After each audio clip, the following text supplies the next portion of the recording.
മയക്കുമരുന്ന് ഉപയോഗത്തിനെതിരെ Kuwait anti drug control വിഭാഗം campaign നടത്തി. മയക്കുമരുന്നുകളുടെയും സൈക്കോട്രോപിക് ലഹരി വസ്തുക്കളുടെയും നിയമത്തെക്കുറിച്ച് അവബോധം നൽകാനായിരുന്നു ക്യാമ്പയിൻ സംഘടിപ്പിച്ചത്.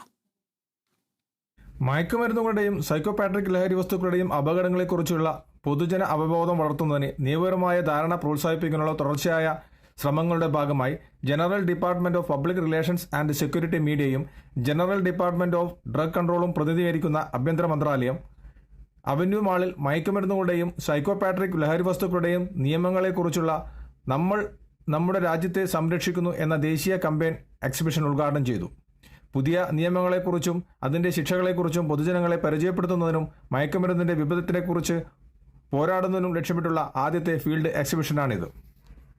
കുവൈറ്റ് ലോയേഴ്സ് അസോസിയേഷനുമായും ആസക്തി ചികിത്സാ കേന്ദ്രം പ്രതിനിധീകരിക്കുന്ന ആരോഗ്യ മന്ത്രാലയവുമായും സഹകരിച്ചാണ് പുതിയ മയക്കുമരുന്ന് വിരുദ്ധ നിയമത്തിലെ വ്യവസ്ഥകളെക്കുറിച്ചുള്ള പൊതുജനങ്ങളെ ബോധവൽക്കരിക്കുക, ഉപയോഗം, പ്രോത്സാഹനം, കടത്ത് തുടങ്ങിയ കുറ്റകൃത്യങ്ങളുമായി ബന്ധപ്പെട്ട ലേഖനങ്ങളും ശിക്ഷകളും വിശദീകരിക്കുക, ചികിത്സാപരമായും നിയമപരമായും ഉള്ള വശങ്ങളെ എടുത്തു കാണിക്കുക എന്നിവയ്ക്കായിരുന്നു പ്രദർശനം സംഘടിപ്പിച്ചത്.